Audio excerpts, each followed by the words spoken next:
عليه. بسم الله الرحمن الرحيم.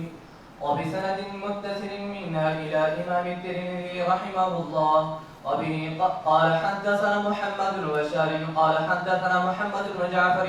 وعبد الرحمن بن مهدي قال حدثنا شعبة عن قتادة عن أنس بن مالك رضي الله تعالى عنه قال كان النبي صلى الله عليه وسلم يعجبه الدباء فأوتي بطعام أو دعله فجعلت أتتبعه فأتاه بين يديه ما أعلم أنه يحبه. وبه قال حدثنا قتيبة بن سعيد قال حدثنا حفص بن غياث عن إسماعيل بن أبي خالد عن حكيم بن جابر عن أبيه رضي الله تعالى عنه قال دخلت على النبي صلى الله عليه وسلم فرأيت عنده دباء يقطع فقلت ما هذا؟ قال نكثر به طعامنا. قال أبو عيسى وجابر هذا وجابر بن طارق ويقال ابن أبي طارق وهو رجل من أصحاب رسول الله صلى الله عليه وسلم ولا نعرف إلا هذا الحديث الواحد. أبو خالد اسمه سعد. وبه قال حدثنا قتيبة بن سعيد عن مالك بن أنس عن إسحاق بن عبد الله بن أبي طلحة أنه سمع أنس بن مالك رضي الله تعالى عنه يقول إن خياطا دعا رسول الله صلى الله عليه وسلم لطعام صنعه فقال أنس رضي الله تعالى عنه فذهبت مع رسول الله صلى الله عليه وسلم إلى ذلك الطعام فقرب إلى رسول الله صلى الله عليه وسلم خبزا من شعير ومرقا به دباء وقديد. قال أنس رضي الله تعالى عنه فرأيت النبي صلى الله عليه وسلم يتتبع الدباء حوالي الصحبة ولم أزل أحب الدباء من يومئذ. وبه قال حدثنا أحمد بن إبراهيم الدورقي وسلمة بن شبيب ومحمود بن غيلان قال أخبرنا أبو أسامة بن هشام بن عروة عن أبي عائشة رضي الله تعالى عنها قالت كان النبي صلى الله عليه وسلم يحب الحلواء والعسل. بس په دغه دوه حدیثو مبارکو کې په اولو دوه کې یو شی ذکر شو، په دا بل کې دوم. اول روایت کې ذکر شو حضرت پیغمبر صلی الله علیه وسلم ته کدو خوند ورکوه. حضرت انس وی چا ډوډۍ ورته راوړه یا دته دعوت شوی و ډوډۍ ته، زه لګیا شوم په دا ماړۍ کې مې کدو را اخیست د ده مخ ته مې یې، ځکه زه په دا پوهېدم چې دا دته محبوب ده. دوم روایت کې صحابي مبارک زه د پیغمبر علیه السلام کور ته ورغلم، د په مخ کې کدو یې کدو میده کوي. ما ورته ویل دا څه کوي؟ وایي موږ په دغه باندې خپل طعام زیاتوو، موږ تاسې بوړ جوړوو، غوښه پخوو، الوګۍ کچالو یا الوګۍ پټاټې هر نوم چې تاسې اخلئ دا ورسره اچوو، څوک ټنډې و کدو ورسره اچي، څوک شلغم ورسره اچي، طعام په زیاتوو. دریم روایت کې حضرت انس هغه واقعه ذکر کوي د میلمستیا مخکې خو او دعایه مجهوله ذکر کړې وه. یو خیاط پیغمبر علیه الصلاة والسلام ته ډوډۍ کړې وه، زه هم ورسره لاړم. هلته چې پیغمبر علیه السلام ته مخکې ترکاري کېښوه، د اوربشو مړۍ وه او بل بوړ و، دا موږ تاسو چې بوړ ورته یې شوروا چې غوښه وچه قدید، دا د لاندې غوښه د په لمر چې وچه شوې وي، وچه غوښه او کدو دا یې ګډ سره پاخه کړي وو. حضرت انس رضی الله عنه امام نبي علیه السلام ولید چې په کاسه کې په دا کدو پسې ګرځېدو، هغه یې راټولوه. دغه وخت ما د کدو سره ډېره مینه ده. اوس اول د کدو معنا وکړو، کدو څه شي ته وایي، بیا د کدو څه فایدې ذکر کړو چې فایدې څه شی دي، بیا د محبوبیت خبره ذکر کړو. کدو شجرة من یقطین چې قرآن عظیم شان ذکر کړی، مشهوره معنا خو یې هغه غټ غټ کدوګان چې په مځکه باندې د ونه یې جګېږي نه، پراته وي، د خټکیو په شکل جالغونه لري، پاڼې هم دغه بوټي غټې غټې دي، غټ غټ کدوګان. خو وایي تخصیص تر دغه پورې نشته. دا موږ تاسې ټنډې ورته ویایو، موږ تاسې دا اوږده د بادرنګو د مارو کدوګان ورته ویایو، او که دغه ګرد کدوګان دي، دغه ټولو ته کدو ویل کېږي. دا د هغه جنس ده، خو انواع پکې مختلف دي. هر یو د دی چې وي کدو ورته ویل کېږي. دوم د دغه کدو خواص دا دی چې په طبیعت کې سړوالی ده او دغه اعضای رئیسو ته طاقت ورکوي. خاص کر هغه انسان ته ډیر مفید ده چې په بدن کې ګرمایش زیات وي. د عربو ملک ګرم ده، هغه ګرمو ملکو کې سوړ خوراک انسان ته ډیر مفید وي. رسول الله صلی الله علیه وسلم د صحت بدن ډیر اهتمام کوه، په بورا جوړ صحت باندې لوی خدمتونه کیږي. نو خوراک وي هغه خوراک چې د بدن دپاره مفید وي. دا به وروسته کوم څه خبرې را روانې دي ذکر کیږي. نو ځکه حضرت پیغمبر علیه السلام ته چې دا مغزو ته طاقت ورکوي، دماغو ته، اعضای رئیسو ته لکه زړه ده، ینه ده، ګردې دي، دغو ته طاقت ورکوي او ګرمایش ختموي، تنده د سړي ماتوي. د دغو د وجه نه حضرت پیغمبر علیه السلام ته محبوب و. بل قلیل المعانت دی،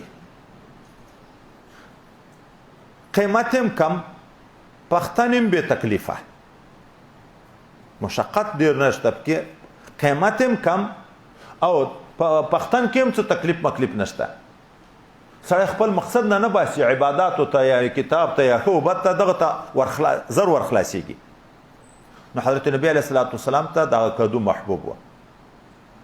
دا چې یو شی رسول الله ته محبوب شو، نو کامل امتی هغه ده چې دیغه د محبوبیت په حیثیت به دته هغه شی محبوب کیږي. حضرت انس ویل چې ما په هغه ورځ ولید چې د نبی علیه السلام محبت مې ورسره ولید، نو دیغه نه بعد ذاتي ما ته محبوب ده کدو. ولې وای ایمان کامل و، چې د چا ایمان کامل وي، چې د چا سره محبت وي، محبوب ته چې کوم شی خوند ورکوي دته مې هغه شی خوند ورکوي. چې رسول الله صلی الله علیه وسلم ته کدو خوند ورکوه، نو حضرت انس ته هم ځکه خوند ورکوه، ځکه وای ایمان کامل و، محبت پیغمبر علیه الصلاة والسلام سره کامل و. بله خبر په دا یو روایت کې راغله پیغمبر علیه السلام په کاسه کې لاس پسې ګرځوه، دغه ځای نه کدو راواخله، دغه ځای نه راواخله. په دا بل روایت کې ما کدو ورټولوه، د ده مخ ته مې یخ. اوس دواړو ځای کې خبر وکړو. اول دا چې د بل مخې ته لاس ورول کدو را اخیستل، هلته خو موږ تاسو ته آداب را روان دي. د طعام نبی علیه الصلاة والسلام یې چې د خپل لوري نه به خوراک کوې، کل مما یلیک، د بل مخ ته به لاس نه وروړې. هلته پیغمبر علیه السلام په خپله جګېږي د بل مخ ته لاس وروړي. وای د انسانانو فرق ده، بعضې هغه انسانان دي چې په یغو باندې خلق تبرک حاصلوي، په پسخوردای تبرک حاصلوي، په لاس تبرک حاصلوي، په څادر او په دسمال تبرک حاصلوي. چې د بل مخې ته لاس پیغمبر علیه السلام څوک ورړي، هغه سړی به په زړه کې څه کرکه ورته پیدا شي چې ما لوري ته لاس راوړ، که به خوشحاله چې د رسول الله ګوتې په ولګېدې په دغه ځای چې اوس دغه وخورم. وایي که داسې څوک و چې د ده په پسخورده د ده په لاس باندې خلکو تبرک حاصله وه، نو هغه که د بل لوري ته لاس وروړي هم پروا نشته. او هغه که داسې څوک و چې د سړي نفرت تر کېږي، اوس چې د بل لوري ته لاس وروړي نو هغه خو متنفر کېږي، مړی به ذاتي بس کوي، هغه به نه ده چې بل ته لاس نه وروړي. او دا چې د چا په خبره په نفرت کې شوه، چې د چا نه نفرت نه کېږي، نو که هغه خپل لاس باندې شی وروړي، هغه بل مخ ته یې ږدي. حضرت نبی علیه السلام حضرت انس شاگرد و، خادم و، محبوب و، حتی بنی شفقتا الفاظ ورته ویلي. نو د حضرت انس د لاس نه هم د ده نفرت نه و، حضرت انس خپله کدو ور اخلي د ده مخ ته یې ږدي. نو که څوک د تبرک خاوند ده، استاذ ده، شیخ ده، د سړي تبرک د په پسخورده حاصلېږي، که یغه لاس وروړ مخې ته هم پروا نه لري. او که دی د تقرب دپاره چې پوه شو چې دغه شی په ده ښه لګېږي، دی ورنږدې کوي هغه ته. دا هم په بې ادبي کې نه راځي چې ته د بل مخې ته شی وروړې، لاس ورنږدې کوي او بل مخې ته شی وروړې. حضرت انس په خپله ورجګوه او د نبي کریم صلی الله علیه وسلم مخ مبارک ته یې. دا دوم روایت کې حضرت پیغمبر علیه السلام ته خوږ شی محبوب و. بیا ورسره ذکر کېږي والعسل، که حلوا نه مطلق خوږوالی واخیستی شي، حلو نشي. د عسل ذکر تخصیص بعد التعمیم ده، د اهتمام دپاره.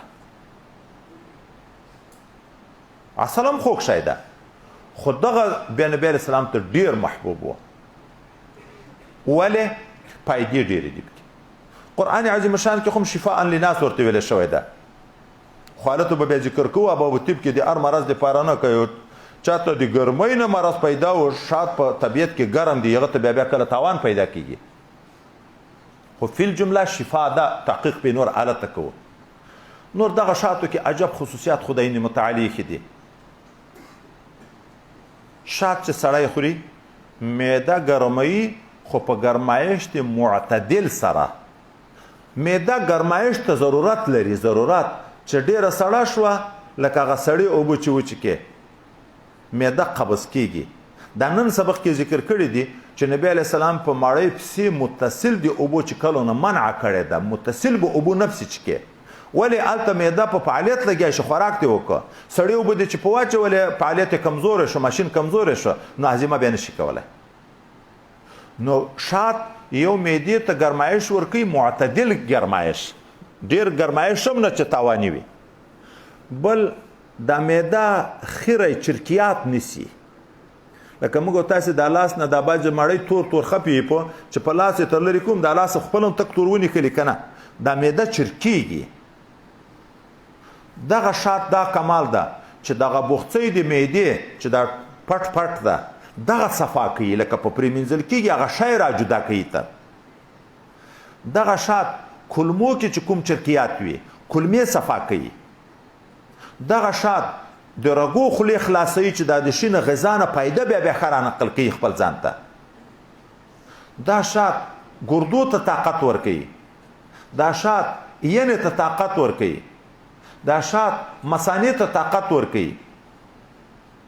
چې غاښونه مسواک په شکل استعمالوي دا ووریو کې چې کوم کمزوري وي دا ووریو کمزوري ختموي. غاښونه کې چې خیره وي غاښونه په صفا کېږي. سترګو کې چې مرضونه چې په اصلو شاتو باندې سلایي ککړه کې په سترګو کې د سترګو اکثره مرضونه خدای پاک ورسره ختموي. چې ویښتانو کې کمزوري وي ویښتان زورور کوي اوږدوي.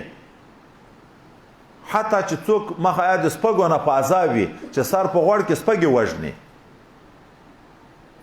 او پخوا خو سلاجې نه وې پریچونه دا خو نه و.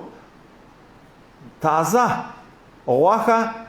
سبزي چې پکې کېږدي په شاتو کې تر 3 میاشتو پورې تازه ساتي. چې بدن وینې شو زخم شو شات په واچو دستي وینه دري.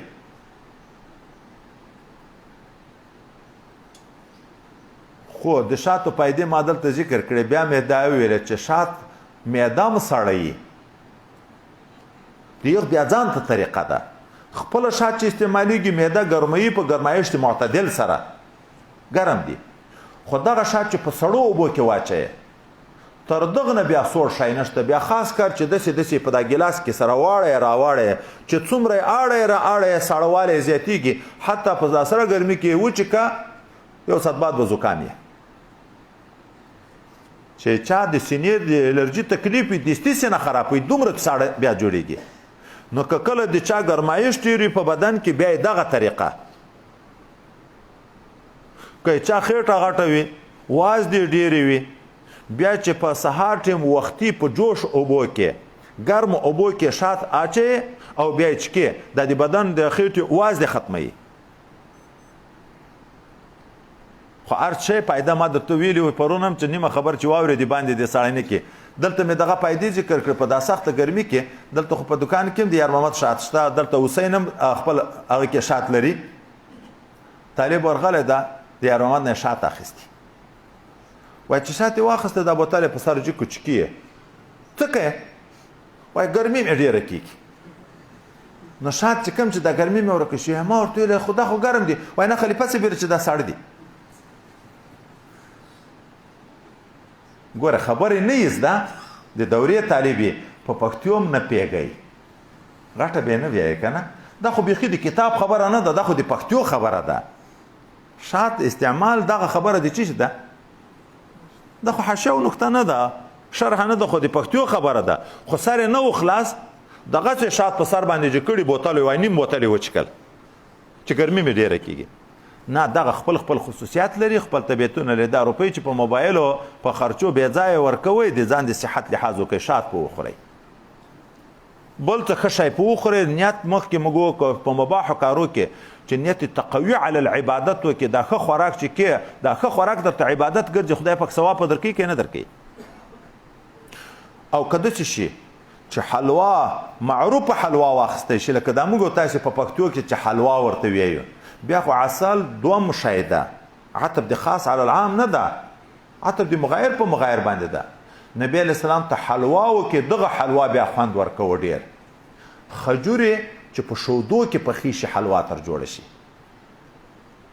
دا نه دا سونې حلواګانې چې جوړوي دا قسمه قسم خجورو کې بې انتها زیات طاقت ده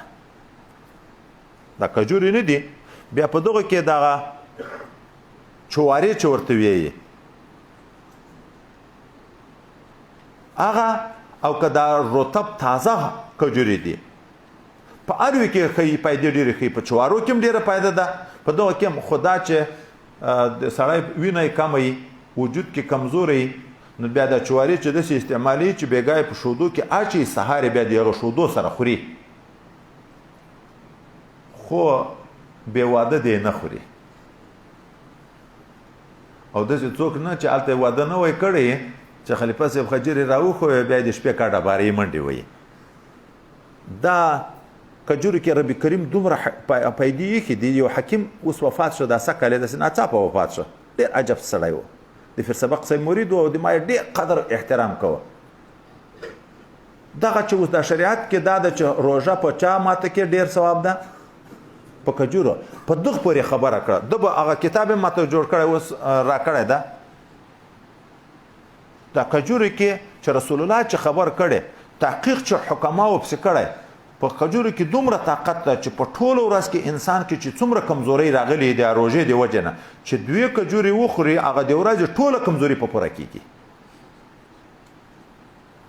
په مردانه طاقت کې یو خصوصي خصوصیت لري په مردانه طاقت کې کجوره تر ټولو میوونه خصوصي هغه لري دغه زړه باندې ولګېده چې دا وجودو کې کمزوري دي اوس کجورې شروع کوي وبه قال حدثنا الحسن بن محمد الزعفراني قال اخبرنا حجاج بن محمد قال قال ابن جريج قال اخبرني محمد بن يوسف ان عطاء بن يسار اخبره ان ام سلمه رضي الله تعالى عنها اخبرته انها قربت الى رسول الله صلى الله عليه وسلم جنبا مشويا فاكل منه ثم قام الى الصلاه وما توزأ وبه قال حدثنا قتيبة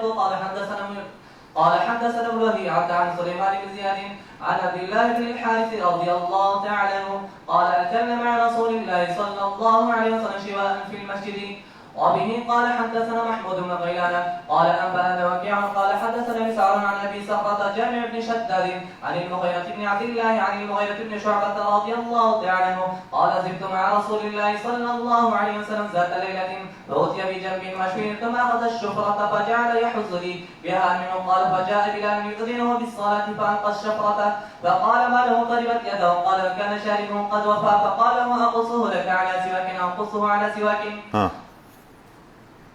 اول روایت کې حضرت پیغمبر صلی الله علیه وسلم ته ام المؤمنین پختی کباب شوی جنب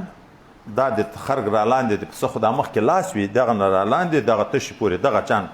پختی کباب شوی دا ورته مخ ته کړی حضور پاک صلی الله علیه وسلم خوراک تر وکړ بیا جګ شول مانځه ته وما توضأ دا مسله موږ تاسو ته تفصیلي بیا ذکر کیږي چې وضو مما مست النار کوم شی چې په اور پوښ شي د هغه د خوړلو نه بعد اودس شته که نه اوس اتفاقي ده چې نشته مخکې اختلافات و تحوی شریف کې به بیا دا تفصیل ښه درته ذکر شي دوم روایت کې صحابي مبارک د نبی کریم صلی الله علیه وسلم سره مو کباب په جماعت کې خوړلی دلته اوس دوه شی دي یو کباب خبره ده یو د جماعت خبره ده په مخکې کوم کباب وای د چا به دا خیال و چې دا کباب خوړل دا به ناروا وي ولې دا عادت مترفینو چا څوک دنیایي خواهشات ډیر پوره کوي د هغه خلکو عادت ده دغه حدیثو کې ثابت شو چې نه دا د هغو د شاعرو د جملې نه ده روا ده خوړلې حضرت ابراهیم علیه السلام ته ملایکې چې د انسان په شکل کې راغلې ان جاء بعجل حنیز دا حنیزم کباب ته وایي یو کباب خوړلی روا دوم مسجد خبره راغله په جماعت کې خو عام اوقاتو کې خوراک مکروه ښیي پیغمبر صلی الله علیه وسلم او دلته په خپله راغله صحابي وی چې دسره مو خوراک کړی نو وایي جواب دا ده ښایي چې دا به د اعتکاف شپې وي د اعتکاف په شپو کې خو خوراک دننه په جماعت کې وي دا بل روایت کې حضرت مغیره ابن شعبه وی چې زه یوه ورځ د پیغمبر صلی الله علیه وسلم کره میلمه ومه پیغمبر علیه السلام ته کباب شوې پختې راوړل شوې پیغمبر علیه السلام چاړه راواخسته شفره چاړې ته ویل کېږي نو شروع یې وکړه یحز لي که یجوز لي نسخه څنګه دي حیده که جم نو دا سپینې نسخه حیده یحز لي چې د یحز ویلې زیړې نسخه جم ده خو جم به صحیح یجوز لي قطع کول اجاز پرې کوله ته ویل کېږي غوښه یې په چاړه را پرې کوله ماته یې مخ ته یېښه اوس سوال دستي واردېږي چې د چړې د خوراک نه خو پیغمبر صلی الله علیه وسلم منع کړې ده او دلته پیغمبر علیه السلام په خپله په چاړه پرې کوي نو ویایي چې غوښه چې پخه شي دا په اډوکې پورې نښتې غوښه که پسته پخه وه په غاښوش کېده بهتره دا ده چې په غاښوش کېږي وروسته را روان ده ذوق خوندم ډیر وي او د تکبر نه ځا سړی خالی وي خو کله غوښه کلکه یي په غاښو راښکولو کې تکلیف وي عرب اسم کلکه غوښه پخوي او بیا دا کباب که کله هم سپری مپری پخوو نو هغه غوښه هم په هډوکې پورې کلکه یي سړی په سوځي هم په غاښو یې نشي راښکولی نو کله کله راښکول روا دي پیغمبر علیه السلام دا پرې کړي دي ورسره د میلمه خدمت حضرت مغیره میلمه ده پیغمبر علیه السلام په خپل لاس مبارک باندې غوښه ورته را پرې کوي د ده مخ ته یې ږدي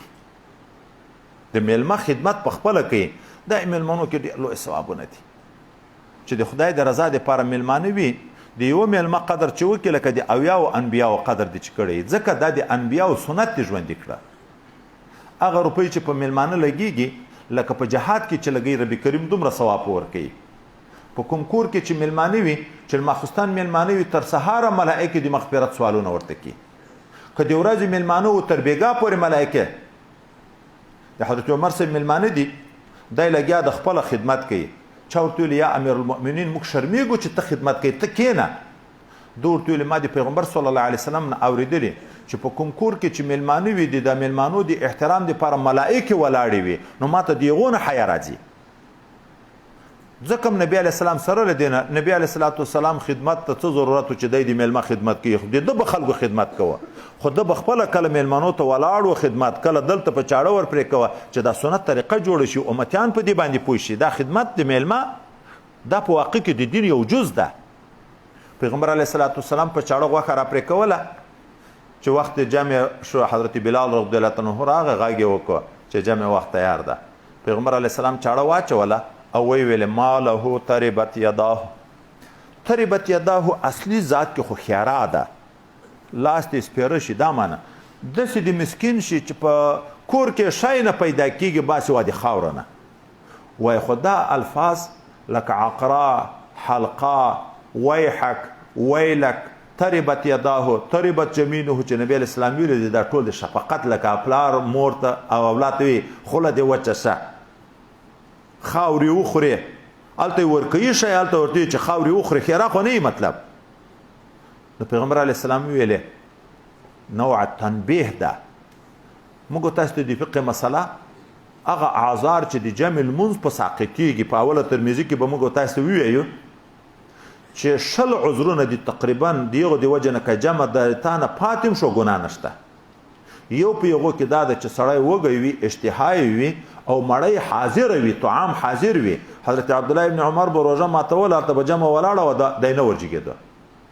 امام صاحب یې دا چې زه په مړی لګیا یم خو سوچ مې په لمانځه کې وي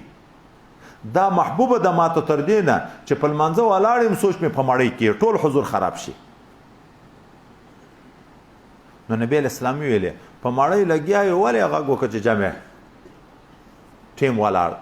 دا راجګېږی بیا ویې حضرت مغیره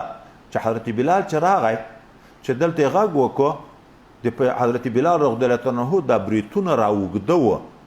حضرت پیغمبر علیه السلام ورته ویلې اقصه لك على سواك او قصه على سواك، یا متکلم ده یا امر ده،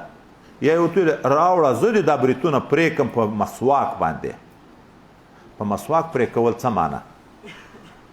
مسواک نه پرې کوي دا چې اوس د چا په دغه مځکه چاړه خو تیاره د نبی علیه السلام په لاس کې غوښه پرې کوله چې چاړه داسې په کش کوي چې بریتونه پرې شي، د شونډې د پرې کېدن خطر ده که نه ده؟ او چې بریتونه لکه دا موږ ملګرو چې دا بعضې ډېر اوږده دي، بریت نه داسې چاړه مسواک لاندې کې ویښتان برسیره په مسواک شي، چاړه په کش کې ویښتان پرې شي خو نوره چاړه مسواک نیسي، شونډې ته نه ورځي. دغه دا معنا ده. یا امر ورته وکړو چې ته یې پرېږده، یا ده ورته ویلې. دغه ځای نه دا خبره هم راغله چې امر بالمعروف و نهی عن المنکر کې د سړی تاخیر نه کوي، چې موقع راغله د ځای دستي به ورته ویایې. ګورې د ماړۍ ټیم ده، هلته یې د جامې غږ وکړه. حضرت پیغمبر علیه السلام ماړۍ پرېښو جامې ته ورځي، خو چې دلته یې وکته چې دغه ځای نقصان کې موجود ده، دستي ورته ویلې یوارې د بریتونه جوړ کړه. اوس بریتونه مسله خو یې وروسته را روانه ده، مسله خو تفصیلي وروسته را روانه ده. 10 من الفطرت کې خبره به الته کو، قص شوارب خبره بحثونه بابونه را روان دي. خو دلته شراحو څه خبره نقل کړي چې دا د برې تر خیل بهتر دي که لنډول. بعضې ائمه خو وایي چې د برې تر خیل ناروا، حتی امام مالک صاحب چې کوم شاګرد به بریتونه رخیلې او پسې ورجګ به شو ویو به چې دا مسله کول دی لکه د انسان پزه چې پرې کوې بد شکلي د انسان مسلطوب روا ده. دا بریتونه چې ورخیم سړی داسې مکروه غوندې رنګ لیدی کېږي، مسلطوب ده. نو حضرت امام مالک صاحب په دغه ویل زموږ د امام صاحب په رایه جایز دي، رخیلم جایز دي، خو بهتر قصد ده. ځکه وایي په حدیثو کې چې ډېر الفاظ راغلي دي قصد راغلي دي، خو په قصد کې بیا پرې کولو کې دومره خو ضرور ده چې دومره پرې کې چې دا شونډه دې تر ښکارېږي. نور په بیخ لنډول چې څرمن هم ولیدی شي، لاندې څرمن ولیدی شي، نو دا به هلته موږ تاسې راځي احفا په بیخ کمول وایي دواړه جایز دي. خو په دغه سبالتینو کې چې دغه د بریتانو کنجونه اوږده وي، د ګیرې سره برابر وي، دا څنګه دي چې نور بریتونه کم کې خو سبالتین پرېږدي؟ څوک وي سبالتین هم بریتونه دي، نو یې نور بریتو حکم د نبي علیه صلات وسلام ته چا دا حال ویلې چې د مجوسو عادت دا او د پیغه وخت کې خو د پاریس خلک مجوس و آتش پرست و چې ګیرې رخیي بریتونه غټوي. نو نبي علیه صلات وسلام ځکه دا حکم وکړه قص شوارب واعفو اللحا وخالف المجوس. هغه ګیرې رخیي تاسې ګیرې اوږدې کوي، هغه بریتونه اوږدې تاسې بریتونه لنډ کوي، د هغو نه مخالفت وکړئ. نو دا په برید کې د لنډول. او څوک وایي چې نه جایز دي، ځکه د حضرت عمر فاروق رضی الله عنه معمول دا و چې دغه د نور بریتونه به کم و، دغه سبالتین اوږده و. اصل کې وایي د دغه ځای د بریتو په اوږدوالي کې دا نقصان ده چې دا داسې خولې ته راځي، چې خولې ته راغله یو خو د خوراک سره چې اوس ګوله کوي دا ځای به غوړېږي. تلویس دا د نظافت حکم موږ ته ډېر ده. دا نوکان به زر زر پرې کوي چې خیرن نه شي. په جمعه کې دا بریتونه په جمعه کې ځکه وایي دا استعمالیږي ډېر، خوراک ورسره مکروه کېږي. خرګونه د نامه نه لاندې په 10 شپو په 15 شپو کې آخري حد خو د ټولو 40 شپې ده. نو دغه ځای وایي ککړېږي، دا ځای خولې ته راځي، د ذکر په وخت کې لکه استعمالیږي، ځکه د دغه ځای پرې کېدن ضرور ده. نو چا څوک وایي چې سبالتین پروا نه لري، هغه وایي چې دغه علت نشته پکې، دغه طرف باندې خو خوراک نه کېږي. دا ویښتان چې دلته ګډ ویم د هغه سره د ګیرې سره وایي ککړېږي هم نه او د ذکر مانع هم نه واقع کېږي. نو سبالتین دی وایي چې جایز دي. دا بریتونه مخکې مو خبره کړې وه، غټه خبره ماته خو دغه اوس دا څه کلمې دغه ځای ته ورپام شو. تاسو ته مې غالبا یوه ورځ وویلې که مې نه ویلې د مخ د مینځلو په وخت کې دا په سلام مې درته ویلې که روژه کې مې وویلې. اوس د مخ په مینځلو کې د ګیرې په باب چې ګیره ګڼه یې خو حکم بدلیږي. د لاندې د څرمنې پرېمینځل نه در باندې فرض کېږي چې ګیره ګڼه یي خو په بریتو کې دا حکم نه ده بدل چې هر څومره ګڼ بریتونه یم د لاندې دا څرمن ویلنده یې فرض ده ولې په بریتو کې د تا عذر نشته خو پرېږده ګیرې خو لنډول درته شریعت ناروا کړي چې شریعت ناروا کړي نو شریعت درته اسانتیا هم بیا راولي چې ګیره ګڼه ده لاندې پوستکی نه شي مینځلی خیر دی برسېره ګیره پرېمینځه نور خو به احکام خپله د ګیرې درته را روان دي خو وایي د بریتو خو دا اجازه شریعت کوي نو شریعت ویې لنډې که ته یې چې اوږده یې دا خو د تا تقصیر ده دا عذر نه ده د بریتو لاندې که دغه څرمن وچه پاتې شم نه اودس صحیح کېږي نه غسل صحیح کېږي او تاسې د ځان سره فکر وکئ دا مخ ته اوبه اچوه خصوصا دا بریتونه چې وی نه مخې هر ویښته چې وی نه مخې لاندې اوبه متصلې ځي دا بریتونه چا مخلي دي خپل ځان سره فکر وکئ نو دغه غټ غټ ډبل ډبل بریتونه چې الله اکبر ما بریتونه تر دې زوره ورشو وغورځوه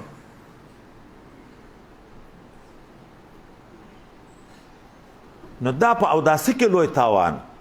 په غسل کې لوی تاوان چې دغه ځای پرې نه مینځل شي دا څرمن لنده نه شي نو اوداس بیخي صحیح کېږي نه غسل بیخي صحیح کېږي نه پیغمبر علیه الصلاة والسلام دا ورلاند کړه وبه قال حدثنا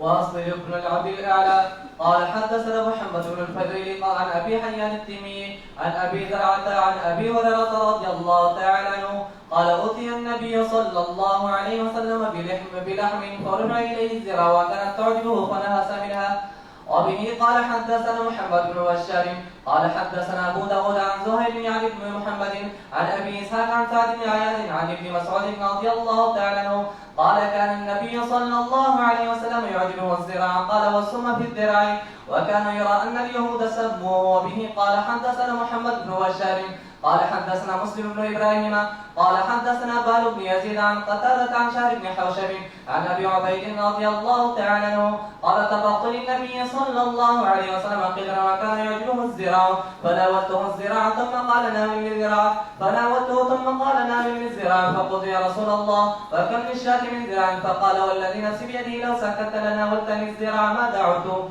وبه قال حدثنا الحسن بن محمد الزعفراني قال حدثنا يحيى بن عباد عن فليح بن سليمان قال حدثني رجل من بني عباد يقال له عبد الوهاب بن يحيى بن عباد عن عبد الله بن زبير رضي الله تعالى عنهما عن عائشة رضي الله تعالى عنها قالت ما كان الزراع احب اللحم الى رسول الله صلى الله عليه وسلم ولكنه كان لا يريد اللحم الا غبا وكان يعجل اليها لانها اعجلها مزجاج دغه ټول احادیثو کې په پسه کې د ننې کومه غوښه پیغمبر علیه السلام ته محبوب او دا ذکر کیږي په اول روایت کې راغله چې نبی کریم صلی الله علیه وسلم ته غوښه راوړه بیا چا زراع ورپورته کړه دا د پسه مخ کې لیچه پښه دا یې ورپورته کړه او دته دغه خوند ورکوه فانها سمینها دا په غاښوش کول دغه نحس ویلی کیږي او د زامې په غاښوش کول نحش په شین باندې نحس تا د مخ په غاښوش کول او نحس چې لږ غوښه کلکه بیا په دغه غاښو نش کېږي بیا دغه تور کېږي د دغه نه څه غوښه وش کوله منها یې ویلې داسې نو ټولو هډوکی هم نه کو سپین څه غوښه یې تر وش کوله دا دوم روایت کې حضرت پیغمبر علیه السلام ته زراع محبوب و یهود هم په دې خبرو ظالمانو په خیبر کې دغه د پسه په زراع کې زهر ورته اچولی و چې پیغمبر صلی الله علیه وسلم خولې ته کو دا غوښې نارې کړې ورته چې ما مې خوره په ما کې زهر دی یو روایت کې خو جبرائیل علیه السلام راځي تطبیق داسې کړی چې اول غوښې وویلې چې په ما کې زهر دی ما مې خوره بیا جبرائیل امین د تایید دپاره راغی هغه مې ویلې چې زهر دی کې ما یې خوره یو بل صحابي مو خوړه پیغمبر علیه الصلاة والسلام د یهود راوغوښته بل دا کې حدیث را روان د درې پوښتنې تر کړي دي چې دوی به دروغ ویله دوی به دستي ورته ویله چې نه دروغ مې ویلې نو په آخر کې دوی پوه شو چې دروغ نه چلیږي نو په دغه کې پوښتنه تر وکړه چې په دغه زراعت کې په دا پسه کې ما کم زهر اچولی و که نه دوی ورته ویلې او ولې وایي موږ ویله چې که نبي تاوان نه ورکوي که نبي نه تر خلاص وشو نو نبي علیه السلام د خپل شخص د ځان په باب کې هغه سړی معاف کړ خو بل صحابي چې تر وفات شو د هغو زهره نه بیا د هغه قریبانو ته هغه وسپارو هغه قصاصا بیا مړ کړو دغه زهر پیغمبر علیه السلام په دغه ولي بیا ښکر ولګوه چې هغه اثر د زهرو کم شي کال کې به یو وارې او د زهرو اثر بیا راپورته کېدو